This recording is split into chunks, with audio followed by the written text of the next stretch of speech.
Welcome to the deep dive. Today, we're really getting into some complex source material. Think dense surgical texts, operative techniques, really high-stakes stuff. Absolutely. We're looking at pediatric paralytic disorders, complex trauma, the kind of cases that really test your decision-making. Right. And our mission here isn't just to, summarize the chapters. We want you, the listener, to step into the shoes of, say, the surgeon and the resident hashing things out. Pulling out the practical wisdom, understanding the critical moments where a decision changes everything. We're moving beyond basic anatomy here, aren't we? Definitely. It's all about applied surgical strategy. Recognizing those diagnostic nuances, is it a dynamic muscle imbalance firing off, or is it a fixed bony deformity that needs a structural fix? That difference dictates the entire treatment plan. Okay, so the blueprint for today. We'll start with managing paralytic deformities, think CP, polio, muscular dystrophy, SMA. Then we'll pivot hard into pediatric trauma, elbow, hip, big stuff. And finally, wrap up with some complex spinal decisions. We're digging for the pearls, the key takeaways from the text. So think of it like recalibrating a faulty machine in paralytic conditions. Yeah, something like that. And then trauma is like rebuilding the machine after a crash. Two different problems, same need for meticulous planning. Let's dive into the lower extremity, starting with contractures. Okay, first hurdle, the hamstring. This comes up all the time. How do we tell clinically if we're dealing with a true fixed hamstring contracture like a tightrope versus just hamstring spasticity, the nerve firing too much? You've hit the nail on the head there. That distinction is absolutely fundamental. Get it wrong, operate on spasticity thinking it's contracture. Disaster down the road, like late-stage crouch gait. Exactly. The source material gives us the clinical maneuvers, the stress test, if you will. Yeah. Figure 33.16 really lays it out. So how does that work? Walk us through it. Okay, patient supine, hips extended flat on the table. You try to straighten the knee. That angle, the amount of flexion that remains when you push, that's your fixed contracture. Figure 33.16 A and B show this. Got it. Simple enough. But how do you test for the spasticity component? That involves the hip, right? Correct. Now you stabilize the opposite leg, keep it flat, and then you flex the hip of the leg you're testing. Watch the knee. If that knee flexion increases, if it suddenly gets tighter as the hip comes up, like in figure 33.6 C. Oh, that's the dynamic spasticity kicking in. Precisely. The contracture is static, it's just the length. Spasticity is velocity dependent. It gets worse when you put stretch on it by flexing the hip. It's like, stress testing a weld. You apply load to see the dynamic response. That's a great analogy. Okay, so we use a similar principle for differentiating adductor tightness from medial hamstring tightness. Yeah. Using figure 33.1 and 8. Exactly the same concept. Check thigh abduction with the hips and knees bent. Maybe it feels okay, like in 43.17 A and B. But then you change the position. Right. Extend the hips, straighten the knees. If the thighs suddenly curl inwards, adducting involuntarily, like in 33.17 C, you've just unmasked that medial hamstring spasticity. The change in position reveals the underlying neurological firing. Because the muscle's leverage changes. Makes sense. You have to test it dynamically. You do. Resting state can hide things. Okay, started at the back. Let's move to the front. Quadriceps, specifically the rectus femoris. That's often the big driver for crouch gait, isn't it? Huge culprit. And the prone rectus test, figure 33.20, is your go-to diagnostic tool here. Right. Patient's prone, face down. You bend the knee towards the ceiling. And if that rectus is spastic and tight, as you flex the knee, it pulls on the pelvis anteriorly. What you see is the patient's buttocks lifting right off the table. See figure 33.20 to 50. That lift is the key sign. It is. You might have to push down on the buttocks to overcome it, like in 33.20 C. That visual cue tells you the rectus needs attention, usually a release or maybe a transfer. Okay, so let's say we've got persistent, severe knee flexion. Maybe someone already had a hamstring release, but they're still crouching, maybe even worse. This is where soft tissue surgery often hits its limit, right? Absolutely. We learn this the hard way sometimes. Revision hamstring lengthening. The results are notoriously poor, according to the literature. Why is that? Well, you've likely already stretched the muscle beyond its effective functional length. You can't just keep lengthening it. At that point, you're not fighting the muscle anymore. You're fighting the bone's alignment, the structural consequence of that chronic imbalance. Which forces us towards bony solutions. Exactly. You have to change the geometry. This leads directly to the distal femoral extension osteotomy. And often, you need to combine it with patellar tendon advancement.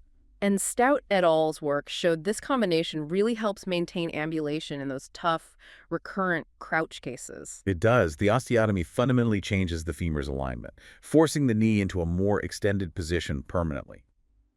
The patellar tendon advancement is also critical Why add the advancement? because chronic crouch gait stretches out the infrapatellar tendon, the one below the kneecap. It becomes too long, making the quad inefficient. Advancing it, basically shortening that tendon mechanism, retensions the whole extensor unit.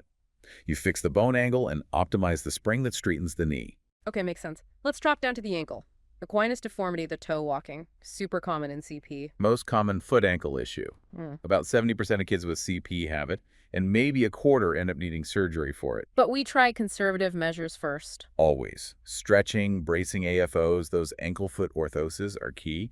Plus, you might use short-term things like botulinum toxin A injections, serial casting. The AFOs aren't just passive supports either. Right, they actually improve gait. Yeah, they improve key gait parameters, make walking more efficient, decrease the energy cost by preventing that toe drag and keeping the foot plantigrade. But when those fail and surgery's on the table, we face that classic orthopedic trade-off. How much correction versus how much stability can we maintain? That's the core question.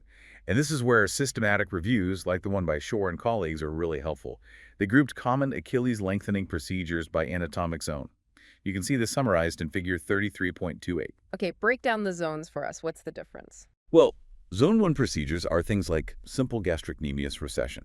They're very stable, inherently, but you get limited lengthening, good for mild, flexible deformities. Zone 2. Zone 2 moves a bit more distal, maybe fractional lengthening. You get more correction, more lengthening than Zone 1, but still generally quite stable. And Zone 3 must be the maximum correction zone. That's right. Zone 3 includes procedures like VY-plasty or extensive distal Achilles lengthening. You can correct severe rigid deformities this way, get a lot of length. But the trade-off is Less inherent stability, a higher risk of recurrence or potentially overcorrection leading to that calcaneus deformity we'll talk about. You're pushing the envelope of the tissue. So regardless of the zone chosen, post-op management is critical. Absolutely critical. Yeah. You must emphasize knee extension exercises immediately after surgery. Why? Because the gastrocnemius crosses the knee. Keeping the knee straight maintains the length you just gained in the gastrosoleus complex. Then you lock that correction in with an AFO, usually casted in maximal safe dorsiflexion. Okay, let's talk about those less common but really challenging foot deformities. You mentioned the risk of overcorrection leading to calcaneus deformity. Right, the foot stuck way up in dorsiflexion walking on the heel. It's rare in CP, thankfully, but when we see it, well, often it's iatrogenic. Meaning we caused it. Unfortunately, yes. The sources are pretty clear. The most common cause is over-lengthening the Achilles. We're doing repeated lengthenings. We fix the equinus, but we go too far, weakening the main plantar flexor so much that the dorsiflexors, especially if they're spastic, take over unopposed. So the best treatment is just don't do that in the first place. Prevention is key. Be conservative with that initial Achilles lengthening. It highlights how fine the balance is. On the flip side, cavus deformity, the really high arch, also rare in CP, but different treatment approach. Very different. Here, conservative treatment like stretching or bracing almost never works. The muscle imbalance between the long extrinsics and the short intrinsic muscles of the foot is just too profound. So it becomes a fixed bony problem pretty quickly. It does. For these rigid cavus feet, you're almost immediately thinking about bony work osteotomies, cutting the tarsal bones to reshape the arch. Or, in really severe, long-standing cases, a triple arthrodesis, fusing the talonavicular, calcaneocuboid, and subtalar joints. Which reinforces that theme. Right. And once it's structural, the fix has to be structural. Precisely. Soft tissue releases won't cut it. Okay, let's shift gears slightly to poliomyelitis. Historically, this is where tendon transfers really came into their own as dynamic solutions. What are the main goals when we do a transfer in polio? 3 key things. 1, replace lost active motor power. 2, eliminate the deforming pull of an unopposed strong muscle. And 3, improve overall foot stability and balance. And the strategy is different than CP, right? More dynamic early on. Yes, because with polio, you often have flaccid paralysis of some muscles and normal strength in others. The goal is to use those strong muscles dynamically. We try to delay definitive bony fusion, arthrodesis, until the child is older, like 10 or 12, to allow skeletal growth. So the transfers by time? They buy time and, ideally, prevent the fixed bony deformities from developing in the first place by rebalancing the forces acting across the joints. Now, there's a crucial rule for selecting which muscle to transfer, the 1-grade rule. Explain that. Right. It's fundamental. A muscle chosen for transfer needs to have a manual muscle test grade of good. That's 4 out of 5. Or normal, 5 out of 5. Why? Because it loses strength after transfer. Exactly. You're changing its line of pull, its mechanical advantage. You're dealing with adhesions and scar tissue. It will lose at least one full grade of power after the transfer. So if you start with only a fair 35 muscle, You'll end up with a poor 25 or trace 15 muscle post-transfer, which is functionally useless. The transfer will fail. You need that surplus power, good or normal, to make sure it can actually do its new job effectively. okay, let's apply this. Common polio scenario. Peroneal muscle paralysis. The muscles that evert the foot are weak. The posterior tibial muscle, the main inverter, is strong and unopposed. What happens? You get a severe hindfoot varus. The foot turns inward because the posterior tibial is pulling unchecked. And the treatment involves transferring something laterally. Typically, yes. You might transfer the anterior tibial tendon laterally, maybe reroute it to the base of the second or third metatarsal to provide an active averting force. But there's a trap here, isn't there? Related to the big toe. A critical trap the sources warned about. If you only transfer the anterior tibial, you risk causing secondary overactivity of the extensor hallucis longus, the EHL muscle that lifts the big toe. Why does the EHL overact? Because with the anterior tibial moved, the EHL becomes the dominant dorsiflexor left in that compartment. It tries to compensate, pulling too hard, and you end up with this fixed hyperextension of the great toe, a cock-up toe deformity. It can be quite painful and problematic. So what's a preventative step? If the child's over 5, the suggestion is often to proactively address the EHL at the same time. You might transfer the EHL itself to the neck of the first metatarsal, taking away its deforming force on the toe joint before it becomes a fixed bony problem. Again, it's about anticipating and maintaining balance. Okay, now the opposite problem. Plantar valgus foot, the flat, outwardly collapsing foot, often from posterior tibial paralysis. That's a big functional loss, right? Massive. The posterior tibial tendon is arguably the most important dynamic stabilizer of the arch during stance phase. Losing it is devastating for foot function. The foot just collapses into valgus. So you need to restore that inversion power. What transfers do we use? You need strong motors. Commonly used transfers include the peroneus longus, rerouted medially, or perhaps the flexor digitorum longus, FDL. Something has to actively pull the arch back up. Now, for kids, say between 4 and 10, who develop a really rigid, severe valgus foot, maybe from polio or another condition, we sometimes consider extra-articular subtalar arthrodesis, the gray screen or Denison-Fulford procedures. Explain those briefly. These aren't fusions within the subtalar joint itself, but rather bone grafts placed outside the joint, typically in the sinus tarsi, to block excessive aversion and stabilize the calcaneus under the talus. It's a way to get stability without sacrificing all hindfoot motion, trying to preserve growth. But there's a crucial adjunct procedure needed here, according to the text. Absolutely essential technical turl. Yeah. You must combine this extra-articular fusion with an Achilles tendon lengthening. Why? If the Achilles, the gastroc-soleus complex, remains tight, it holds the calcaneus tilted upwards and backwards. You simply cannot physically position the calcaneus correctly underneath the talus to allow the bone graft fusion to work. The tight heel cord prevents the proper reduction. You lengthen the Achilles, then you can tuck the calcaneus down and forward under the talus, creating the stable platform for the fusion. Skipping the tendo-Achilles lengthening basically guarantees failure of the Grice procedure. Another example of soft tissue dictating bony success. Perfectly illustrates it. All right, let's transition to the progressive neuromuscular diseases, starting with Duchenne muscular dystrophy, DMD. The orthopedic goal here shifts, doesn't it? It's less about cure and more about maintenance. Exactly. It's a fight against inevitable decline. The primary goal is to maintain functional ambulation for as absolutely long as possible. We aim to keep these boys walking into that late ambulatory phase, typically around ages 8 to 14. And the timing of intervention is key. Rideau's recommendations are mentioned operate early. Yes, the consensus is aggressive, early surgical intervention. The triggers are usually the appearance of the first significant contractures, often at the ankles or hips, or when you notice a plateau in their strength, or they start having real difficulty maintaining an upright posture. Why the urgency? Because once they lose the ability to walk and become wheelchair-bound, the secondary complications, especially scoliosis and respiratory decline, accelerate dramatically. You're basically racing against that clock. So the typical surgery in stages 2 or 3 involves... Usually Achilles tendon lengthening is almost always needed, often combined with hip flexor and IT band releases, sometimes knee flexor releases too. The goal is to release the contractures that are preventing efficient walking. And this soft tissue work, combined with bracing afterwards, it buys them time. It does. The sources suggest that well-timed releases, followed immediately by consistent AFO use, can often purchase an invaluable 2 to 3 extra years of independent or assisted ambulation. That's huge for quality of life and delaying other complications. But eventually, ambulation is lost. And then the focus shifts dramatically to the spine. Inevitably, once in a wheelchair full-time, scoliosis develops rapidly and progresses relentlessly in almost all DMD patients. This leads to pelvic obliquity, difficulty sitting, pain, skin breakdown, and critically further compromises their already weakening respiratory function. This brings us to the decision about spinal fusion, posterior spinal fusion, or PSF. And the critical factor isn't just the curve size, but their lung function, measured by forced vital capacity, FVC. Absolutely. The FVC is paramount.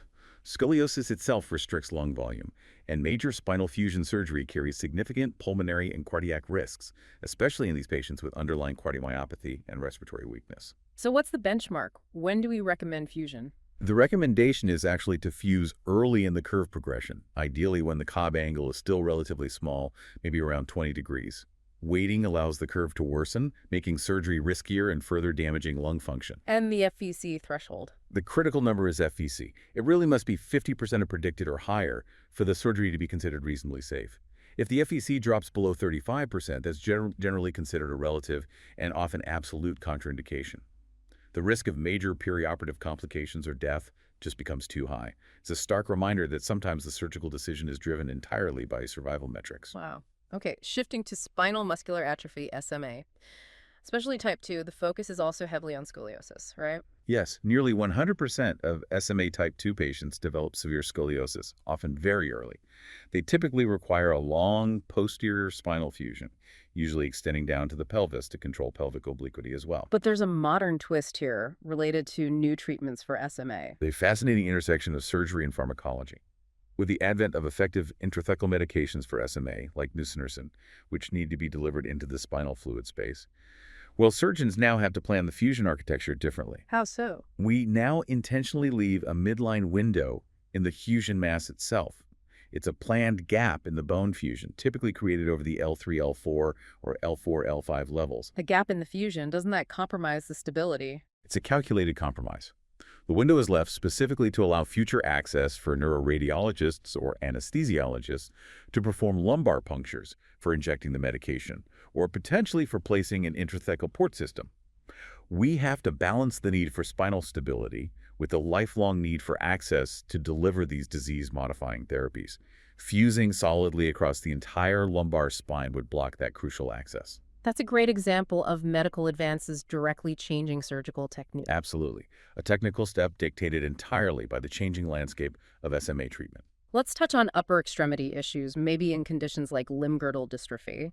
Sometimes we see profound shoulder weakness, limited abduction and flexion past 90 degrees, and really disabling scapular winging. What's the surgical option there?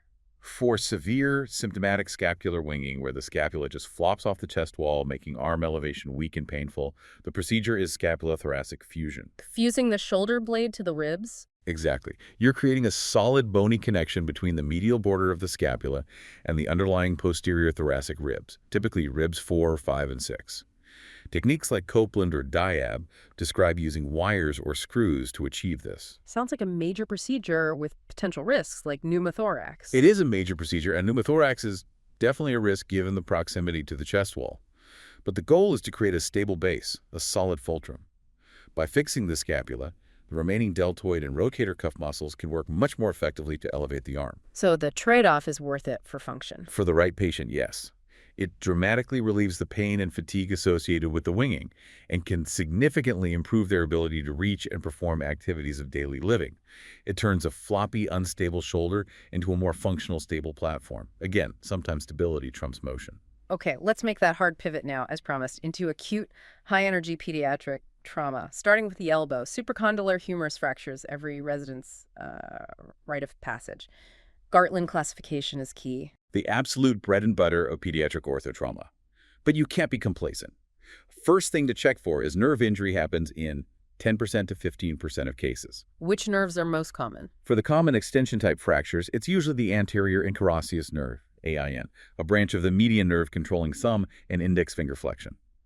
For the much rarer flexion-type fractures, the ulnar nerve is more at risk as it sits posteriorly. And The scenario that gets everyone's attention. The pulseless extremity. Pink but pulseless, or white and pulseless. The management algorithm, like in figure 76.12, depends critically on perfusion, right? Absolutely. Critical distinction. You've got the pulseless limb that's still perfused. The hand is warm, pink, good capillary refill, versus the pulseless limb with inadequate perfusion, cold, pale, or dusky, sluggish, or absent refill. And the urgency and focus differ dramatically. Night and day. If it's pulseless but perfused, the artery is likely just in spasm or kinked by the displaced fracture.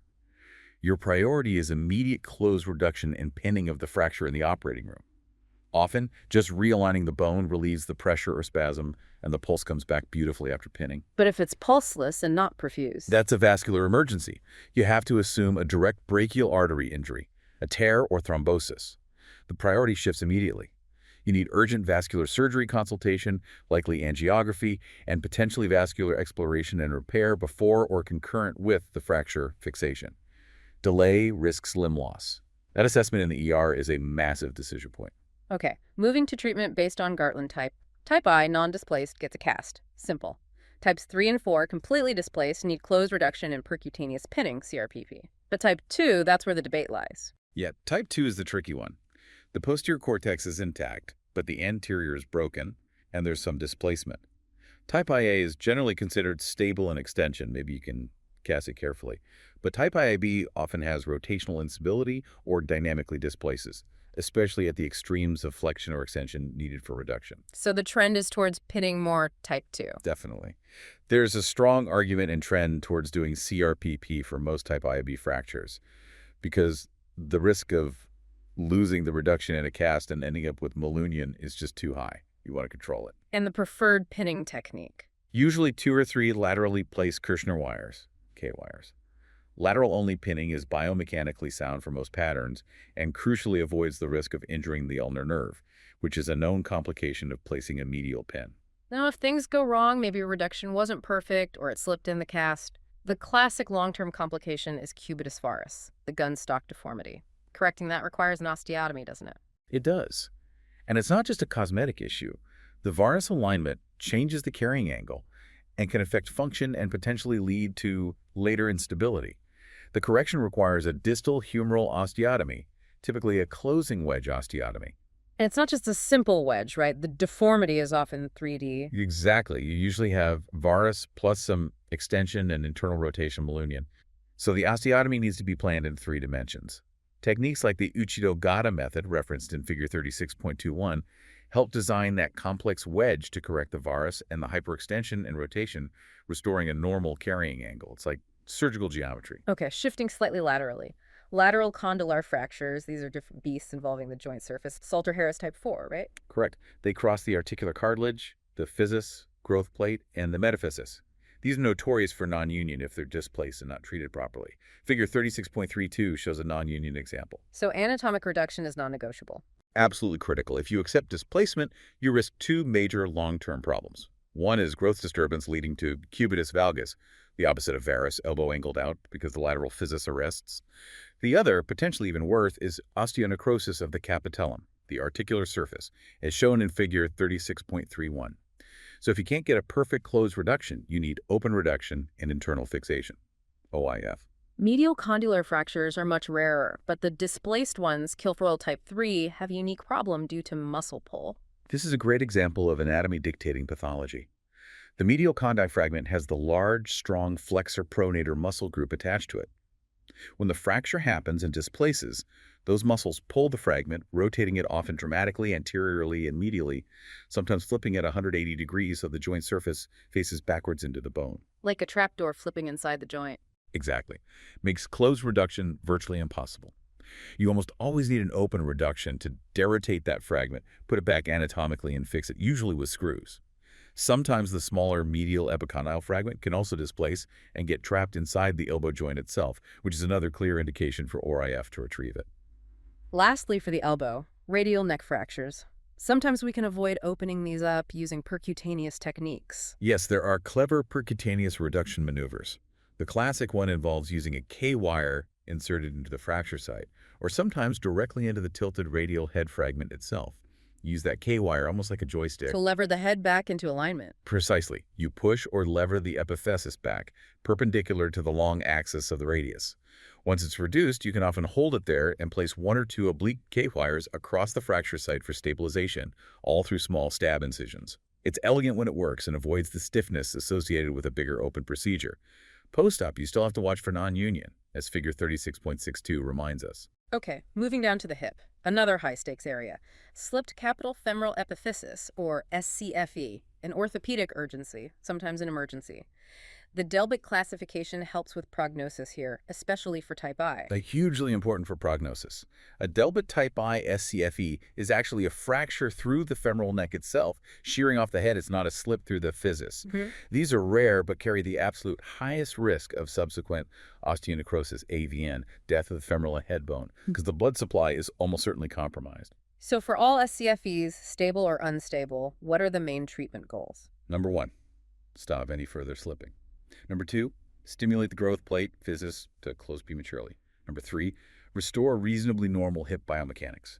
And critically, number 4, do all of the above while avoiding causing osteonecrosis or chondrolysis, which is cartilage damage. The workhorse treatment, especially for stable slips or after reducing an unstable one, is in situ pinning, right? Placing screws across the physis.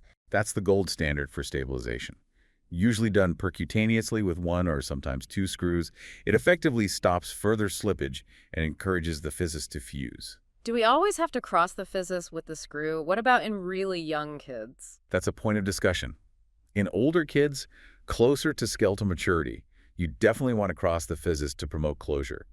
In very young children with a lot of growth remaining, some surgeons try to use shorter screws that stay within the epiphysis to avoid premature physical arrest. But achieving stable fixation without crossing can be technically challenging, and the primary goal is still preventing progression of the slip. Most often, we do cross the physis. Now, the really tough cases are the severe chronic slips with significant deformity. Corrective osteotomies are needed, but they come with serious risks. Let's talk about femoral neck osteotomies first, like the modified Dunn procedure. The Dunn osteotomy is performed right at the level of the deformity, at the femoral neck-head junction. Anatomically, it's appealing because you're putting the head back where it belongs on the neck. But the complication rates Can be terrifyingly high. The risk of osteonecrosis, reported in the literature for Dunn-type procedures, ranges anywhere from 2% up to, in some older or more complex series, nearly 100%. And chondrolysis rates are also significant, maybe 3% to 37%. a 2% to 100% range for AVN. That's huge variability. What makes it so risky? It all comes down to the blood supply to the femoral head. Those crucial retinacular vessels run right along the femoral neck, often within the capsule. The dissection required to expose the neck for the osteotomy, the manipulation to reduce the head, even the implant placement itself, all put that delicate vascularity at extreme risk. More severe slips requiring bigger corrections generally carry higher AVN rates. Meticulous technique and capsular protection are paramount, but the risk remains substantial. So, given that high risk, what's the safer alternative if you need to correct alignment? The safer options are the trochanteric osteotomies, performed lower down below the femoral neck. Examples are the Southwick biplanar osteotomy or the Imhäuser osteotomy. These have much lower rates of osteonecrosis. But they're not fixing the slip itself, are they? No, they're compensatory osteotomies. They don't anatomically correct the slipped epiphysis. Instead, they realign the femoral shaft relative to the malpositioned head and neck.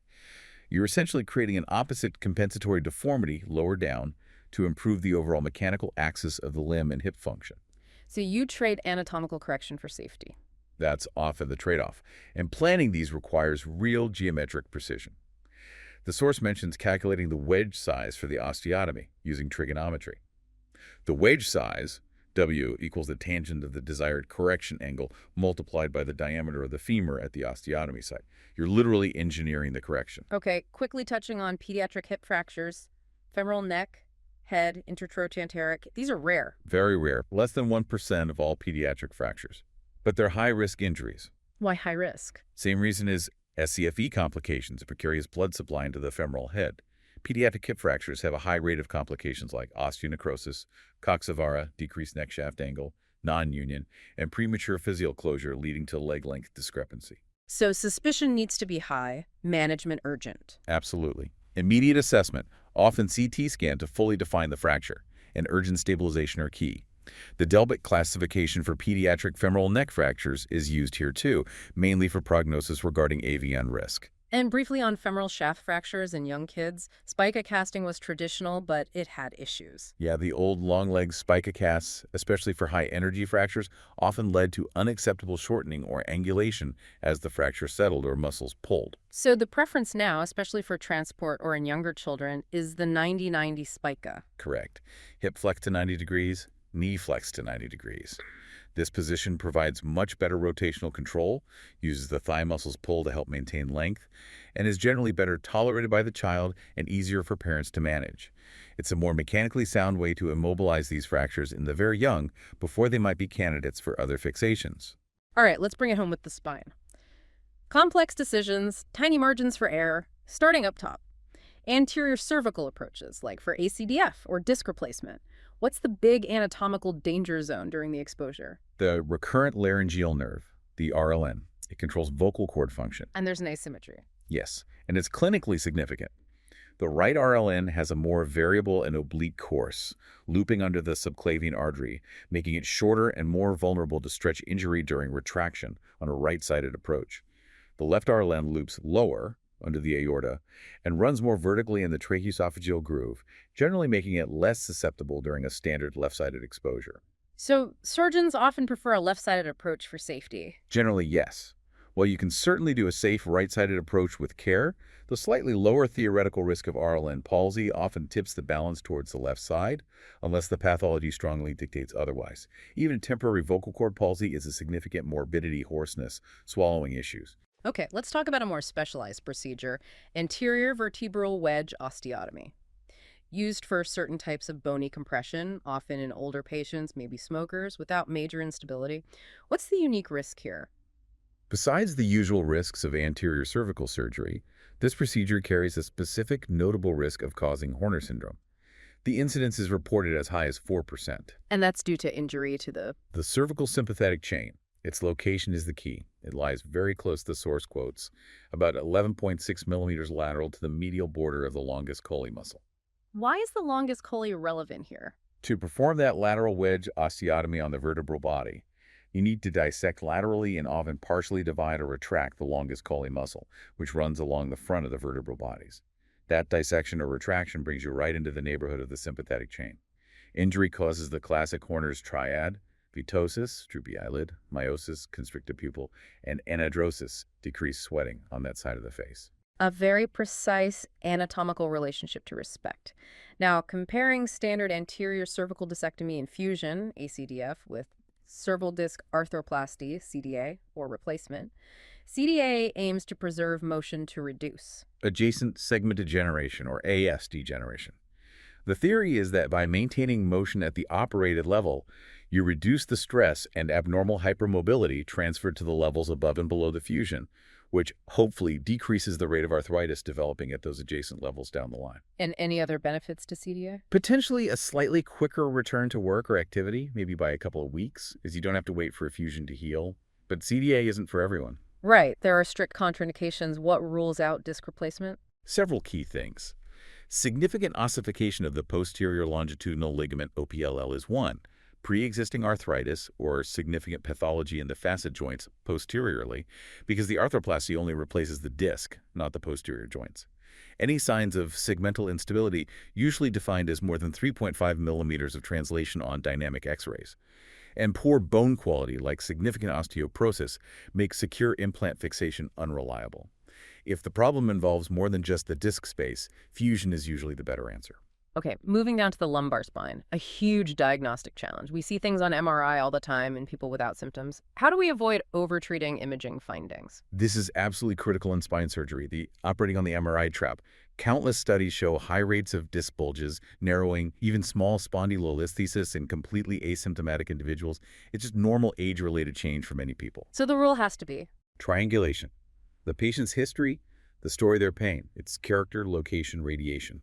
The physical examination, objective neurological findings like weakness, reflex changes, specific tension signs, and then the imaging. All three must correlate. They all need to point to the same structure at the same level as the source of the patient's specific symptoms. If they don't align, surgery is unlikely to help and may even harm. Another potential pitfall, especially with minimally invasive surgery, nerve root anomalies, like conjoined roots. Exactly. Conjoined nerve roots, where two roots exit the dura together in a common sheath, are more common than we might think. Clinical studies suggest maybe 2–5%, but cadaveric studies find them in up to 14–17% of spines. There are different types like 1A, 1B, 2A, 2B based on the configuration. Also things like Furcal roots, where one root bifurcates early. And the danger during MIS? In minimally invasive approaches, where visualization is limited, a conjoined root can be easily mistaken for a herniated disc fragment or just look like a very large, taut nerve root. Because they exit together, they have less independent mobility. Trying to retract what you think is a single root, or mistaking it for disc, can lead to inadvertent injury to one or both roots. You have to be aware of the possibility and handle tissues gently. Let's talk about epidural steroid injections, widely used for acute disc herniations and radiculopathy. What's their role in the long run? They can be incredibly effective for short-term pain relief. They reduce inflammation around the nerve root, which can significantly decrease acute radicular pain, often allowing the patient to tolerate the pain better and, crucially, participate more effectively in physical therapy and rehab. But they don't cure the underlying problem. No. The evidence is pretty clear that while they provide temporary relief, epidural injections don't change the natural history or the long-term outcome of the disc herniation itself. They don't make surgery less likely down the road if the underlying mechanical compression persists. Is there any predictive value, though? Yes, particularly with selective nerve root blocks or transforaminal injections. If a patient gets significant, albeit temporary, relief of their specific radicular pain from an injection targeted right at the suspected nerve root, that's actually a very good positive predictor that they will also benefit from surgery aimed at decompressing that same nerve root. It helps confirm the diagnosis. Finally, the long-term consequence of lumbar fusion. Adjacent segment degeneration, AS degeneration, rates are pretty high. Worryingly high. Studies report radiographic AS degeneration in 35–45% of patients, usually at the level just above a lumbar fusion, within 5–10 years. A significant portion of those become symptomatic and may require further surgery. Why does it happen? The fused segment becomes rigid, so the adjacent mobile segments above and below have to compensate, experiencing increased motion, load, and stress. This accelerated wear and tear leads to degeneration. Is the rigidity of the instrumentation, the rods and screws, part of the problem? That's a major area of debate and research. Does CIFR instrumentation lead to faster ASD? Maybe. There's also a growing focus on the importance of preserving the posterior dynamic stabilizers during the fusion surgery itself, especially the deep multifidus muscle. Why the multifidus? It's a key segmental stabilizer. Aggressive stripping of the multifidus off the spine during a traditional open fusion approach might damage its nerve supply or lead to atrophy, compromising the intrinsic stability of the adjacent segments, potentially making them more susceptible to degeneration later on. This is one driver behind less invasive techniques that aim to preserve that posterior muscle envelope. Minimizing ASD is a major goal in modern spine fusion strategy. Wow, that was an incredible journey through some really complex orthopedic territory. We went from the subtleties of a hamstring exam in CP using those specific figures, all the way to the trigonometry of a femoral osteotomy for SCFE and navigating millimeters around critical nerves in the spine. It really highlights that need for meticulous assessment, doesn't it? Combining the clinical picture, the history of the exam with the imaging. You need all the pieces. The underlying philosophy seems to be that so many of these challenging problems, whether they start as neuromuscular or traumatic, ultimately become mechanical engineering problems. I think that's a fair synthesis. When the soft tissues fail or can't compensate anymore, or when trauma overwhelms biology, we often resort to structural, geometric solutions, changing bone alignment with osteotomies, stabilizing with hardware. We saw it repeatedly, the femoral osteotomy for crouch, bony work for severe foot deformities, the precise wedge for cubitus varus correction. The pendulum swings from trying to manage biology to fundamentally re-engineering the structure. Which leads to our final provocative thought for you, the listener.